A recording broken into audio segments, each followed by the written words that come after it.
ನೀವು ಬಹುಶಃ ನೆನಪಿರೋದಿಲ್ಲ, 1 ವರ್ಷದ ಮೇಲೆ ಆಯಿತು, ಮರ್ತಿರ್ತೀರಿ. ನಿಮ್ಮ ರೆಗ್ಯುಲರ್ ಡೇಸ್ ಅದು, ನಿಮ್ಮ ಪರ್ಮಿಷನ್ ಇಲ್ಲದೆ ಅದು ಹೆಂಗಾಗುತ್ತೋ ಗೊತ್ತಿಲ್ಲ, ಬಟ್ ಹೇಳ್ತೀನಿ. ನಾನು ನೋಡಿದ್ದು ನನ್ನ ವಿನೋಣ್ಣನ ಪರಿಚಯ ಮೊದಲು ರಾಬರ್ಟ್ ಸಿನಿಮಾಲಿ ತರುಣ್ ಸರ್ ಮೂಲಕ. ನಾನೇನೋ ಒಂದು ಏಟ್ ಮಾಡ್ಕೊಂಡು ಬಂದಿದ್ದೆ, ಒಂದು ಚಿಕ್ಕ ಫೈಟ್ ಬಿಟ್ಟು ಫಸ್ಟ್ ಸತಿ ಹೋಗಿ ವಿನೋಣ್ಣನ ಮಾತಾಡ್ಸಿ, ಅಣ್ಣ ಏಟ್ ಆಗ್ಬಿಟ್ಟಿದೆ, ಇದೊಂದು ಜಾಗ ನೋಡ್ಕೊಳ್ಳಿ ಫೈಟಲ್ಲಿ ಅಂತ. ವಿನೋಣ್ಣಂಗೂ ರಿಪ್ಸ್ ಎಲ್ಲ ಏಟಾಗಿತ್ತು. ಚಿನ್ನ ನನಗೂ ಇಲ್ಲೆಲ್ಲ ಏಟಾಗ್ಬಿಟ್ಟಿದೆ, ನೀನು ನೋಡ್ಕೊಳ್ಳು ಅಂತ. ಅಲ್ಲಿಂದ ಆ ಗಾಯಗಳಿಂದ ಇಬ್ಬರು ಸ್ನೇಹ ಅಲ್ಲಿ ಪರಿಚಯ ಆಯಿತು. ಶಿವಮೊಗ್ಗಕ್ಕೆ ಅವ್ರು ಇಡೀ ಟೀಮ್ ಹೋಗಿದ್ರು, ನನ್ನ ಶೆಡ್ಯೂಲ್ ಬಂತು, ನಾನು ಹೋದೆ. ಆ ಪರಿಚಯ ಇದ್ದಿದ್ದರಿಂದ ಅಣ್ಣ ಚೆನ್ನಾಗಿ ಮಾತಾಡ್ಸಿದ್ರು. ಆ ಸ್ನೇಹದಿಂದ ಚಿನ್ನ ನೀನು ಮಧ್ಯಾಹ್ನ ಊಟಕ್ಕೆ ನನ್ನ ಜೊತೆನೇ ಬಂದ್ಬಿಡ್ಬೇಕು, ಕ್ಯಾರೋ ಏನೋ ಬಂದ್ಬಿಡು ಅಂತ ಹೇಳಿದ್ರು. ಅಣ್ಣ ಇಲ್ಲ, ನಿಮ್ಮ ಪರ್ಸನಲ್ ಸ್ಪೇಸ್, ನೀವು ಆರಾಮಾಗಿ ಊಟ ಮಾಡಿ, ನಾನು ಟೀಮ್ ಜೊತೆ ಮಾಡ್ತೀನಿ ಅಂತ. ಇಲ್ಲ ನೀನು ಬರಲೇಬೇಕು, ಬರ್ತೀಯಾ ಅಂತ. ಸರಿ, ನಂದು ಇನ್ನೂ ಮಧ್ಯಾಹ್ನ ಶೂಟ್ ಇತ್ತು, ನಾನು ಶೂಗೆ ಹಾಕೊಂಡು ನೀಟಾಗಿ ಹೋಗಿದ್ದೆ. ಅಣ್ಣ ಚಪ್ಪಲಿಲಿ ಆ ಥರ ಶೂಟಲ್ಲಿದ್ದರು. ಸರಿ, ಅಲ್ಲೇ ಕೂತಿದ್ದೆ, ನನ್ನ ಕರ್ಕೊಂಡೋದ್ರು ಊಟದ ಬ್ರೇಕಿಗೆ. ಇದು ಖಂಡಿತ ಪಬ್ಲಿಸಿಟಿಗಲ್ಲ, ಇದು ನಾನು ನೋಡಿದ್ದನ್ನು ಹೇಳೋದಕ್ಕೋಸ್ಕರ ಹೇಳ್ತಿದ್ದೀನಿ. ಸರಿ, ಇಬ್ಬರು ಹೋದ್ವಿ. ಅವ್ರು ಚಪ್ಪಲಿ ಬಿಟ್ಬಿಟ್ರು, ನನಗೆ ಚಿನ್ನ ಶೂ ಬಿಚ್ಬಿಡು ಅಂತಂದರು. ನಾನು ಹೀರೋ ಅಲ್ವಾ, ಹೈಜಿನಿಕ್ ಆಗಿಟ್ಟಿರ್ತಾರೆ ನೀಟಾಗಿ, ಇವ್ರೇನೋ ಚಪ್ಪಲಿ ಬಿಟ್ಟರು, ದೊಡ್ಡ ಶೂ ಎಲ್ಲ ಬಿಚ್ಚಬೇಕಲ್ಲ ಅನ್ಕೊಂಡು ಮನಸ್ಸಲ್ಲಿ ಎಲ್ಲ ಬಿಚ್ಚಿ ಶೂ ಎಲ್ಲ ಬಿಚ್ಚಿ ಒಳಗೋದೆ. ಇದು ಇಲ್ಲಿಗೆ ಇರಲಿ ಶೂದು. ಇದಾದಮೇಲೆ ಇನ್ನೊಂದು ನಾನು ನೋಡಿದ ವಿಚಾರ ಹೇಳ್ಬಿಡ್ತೀನಿ, ಆಮೇಲೆ ರಿವರ್ಸ್ ಸ್ಕ್ರೀನ್ ಪ್ಲೇ ಥರ ಈ ಶೂಗೆ ಬರ್ತೀನಿ.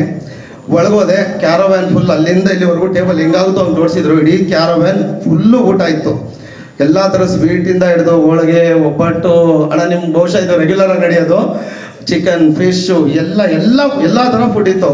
ಇದೇನ ಇಷ್ಟೊಂದು ಊಟ ಅಂತಂದೆ. ಅದಕ್ಕೆ ಚಿನ್ನ ಎಲ್ಲರಿಗೂ ಬರೋಕ್ಕೆ ಹೇಳಿದ್ದು, ಇಲ್ಲಿ ಬನ್ನಿ ಅಂತ ಹೇಳಿದ್ದು ಅಂತ.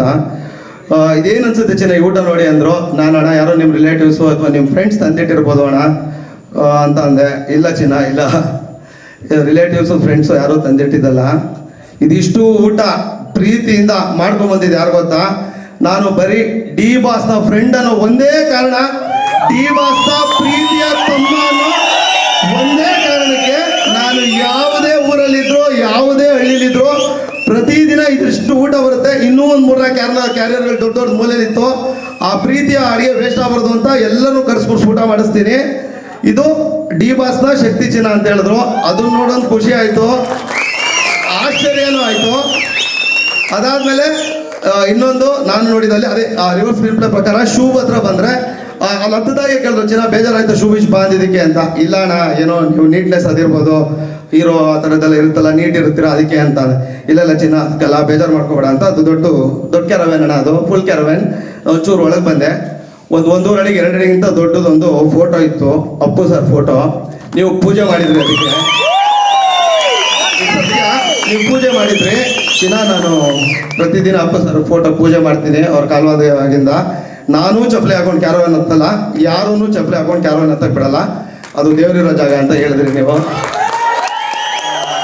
ಎರಡು ಅಲ್ಲಿ ನನಗೆ ಆದ ಅನುಭವ, ಇದು ಪಬ್ಲಿಸಿಟಿಗೆ ಹೇಳ್ತಿಲ್ಲ, ನಾನು ನೋಡಿದ್ದು ಹೇಳ್ತಿದ್ದೀನಿ ಅಣ್ಣ. ಅಲ್ಲಿಂದ ಸಿನಿಮಾಗೆ ಬಂದರೆ ನವೀನ್ ಸರ್ ಥ್ಯಾಂಕ್ ಯು. ಮೊದಲು ನಿಮ್ಗೆ ಥ್ಯಾಂಕ್ಸ್ ಹೇಳಬೇಕು. ನಂದು ತುಂಬ ಕಷ್ಟ ಡೇಟ್ಗಳ ಟೈಮಲ್ಲಿ ನಿಮಗೆ ಡೇಟ್ ಕೊಟ್ಬಿಟ್ಟಿದ್ದೆ, ಒಂದು ಸಿನಿಮಾ ಬಿಡೋದು ಬೇಡ ಅಂತ. ನಾನು ಇನ್ನೊಂದು ಸಿನಿಮಾ ಕೂದಲು ಕಟ್ ಮಾಡಲೇಬೇಕಿತ್ತು. ಇವ್ರು ಒಂದು ಡೇಟ್ ಹೇಳಿದ್ರು, ಅಷ್ಟರಲ್ಲಿ ಇವ್ರು ಮುಗಿಸ್ಕೊಳ್ಳಿಲ್ಲ. ಕೊನೆ ಅಂತ ಒಂದು ಮಂಗಳವಾರ ಬೆಳಗ್ಗೆ ನಾನು ಕಟ್ ಮಾಡಿಸಿ ಹೋಗಲೇಬೇಕು, ಇಲ್ಲ ಸಿನಿಮಾ ಹೋಗುತ್ತೆ ಅನ್ನೋ ದಿನ. ಇವ್ರಿಗಿಲ್ಲ ಸರ್, ನೀವೇನು ಮಾಡಿದ್ರೋ ಗೊತ್ತಿಲ್ಲ, ವಿಗ್ ಹಾಕೊಂಡು ಅವ್ರು ಮಾಡಿಸಿ ನಾನು ಕಟ್ ಮಾಡಿಸ್ಲೇಬೇಕು ಸರ್, ಇನ್ನು ಕಾಯಕ್ಕಾಗಲ್ಲ ಅಂತೆಲ್ಲ ಆಗಿತ್ತು. ಪಾಪ ಕಂಟಿನ್ಯೂಸ್ ಎಲ್ಲ ಆರ್ಟಿಸ್ಟ್ಗಳನ್ನ ಕೂರಿಸ್ಕೊಂಡು ಏನೋ ಮಾಡಿ ಮಾತಾಡಿ ಏನೋ ತಂದು ಮಾಡಿ ಸೋಮವಾರ ರಾತ್ರಿ ಬೆಳಗಿನ ಜಾವ 3:30 ಹೊತ್ತಿಗೆ ನನ್ನ ಮುಗಿಸಿ ಕಳಿಸ್ಕೊಟ್ರಿ. ನಾನು ಒಬ್ಬನಿಗೋಸ್ಕರ ಕಂಟಿನ್ಯೂಸ್ ಡೇ ನೈಟ್ ಶೂಟ್ ಮಾಡಿದ್ರಿ. ಥ್ಯಾಂಕ್ ಯು, ತುಂಬ thanks Naveen sir, thank you ಅಣ್ಣ. ಆ 1 ವಾರ ನಿಮ್ಮ ಜೊತೆನೇ ಇದ್ದೆ. ಆಮೇಲೆ ಶ್ರುತಿ ಮ್ಯಾಮ್ ಹೇಳ್ದಂಗೆ ನನಗೂ ಗೊತ್ತಿಲ್ಲ ಮ್ಯಾಮ್ ಇವ್ರು ಯಾಕೆ ನನಗೆ ಈ ಪಾತ್ರ ಕರೆದು ಕೊಡಿಸಿದ್ರು ಅಂತ. ನಾನು ಎಂದೂ ಮಾಡಿದಿರೋ ಪಾತ್ರ ನಿಮಗೆ ಗೊತ್ತದು, ನಾನು ನಿಮಗೆ ಗೊತ್ತದು. ನನಗೆ ಯಾಕೆ ಸರ್ ನಿಮ್ಗೆ ಯಾರು ಬೇರೆಯವ್ರು ಸಿಕ್ಕಿಲ್ಲ, ನಾನು ನಿಮ್ಮ ಕಣ್ಣಿಗೆ ಹೆಂಗೆ ಕಂಡೆ ಇದಕ್ಕೆ ಅಂತ. ಇಲ್ಲ ನೀವು ಮಾಡ್ತಿರೋ ಬಂದು ಮಾಡಿ ಅಂತ. ಚೆನ್ನಾಗಿದೆ ಅಂತಾರೆ, ಚೆನ್ನಾಗಿ ತಗೋತಾರೋ ನೋಡೋಣ. ಥ್ಯಾಂಕ್ ಯು ಹೋಲ್ ಟೀಮ್ಗೆ. ಥ್ಯಾಂಕ್ ಯು ಕೇಶವ್ ಸರ್, ಪ್ರೀತಿಯಿಂದ ನೋಡ್ಕೊಂಡಿದ್ದೀರಿ ಎಲ್ಲರೂ. ಥ್ಯಾಂಕ್ ಯು ನೋಡೋಣ, ನಿಮ್ಮ ಜೊತೆ ಕಳೆದೊಂದು ವಾರ ಸೂಪರ್ದು. Thank you. Lovely, super, thank you so much.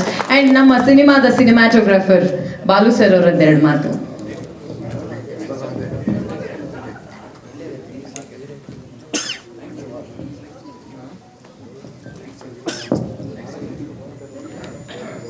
ಒಂದೆರಡು ಲೈನು ಪರವಾಗಿಲ್ಲ, ನಾವು ಹೇಳ್ಕೊಡ್ತೀವಿ, ಮಾತಾಡಿ. ಹೆಚ್ಚಿನ ವಿಡಿಯೋಗಳಿಗೆ ಪ್ರತಿಧ್ವನಿ ಯೂಟ್ಯೂಬ್ ಚಾನೆಲ್ ಸಬ್ಸ್ಕ್ರೈಬ್ ಮಾಡಿ, ಬೆಲ್ ಐಕಾನ್ ಕ್ಲಿಕ್ ಮಾಡಿ.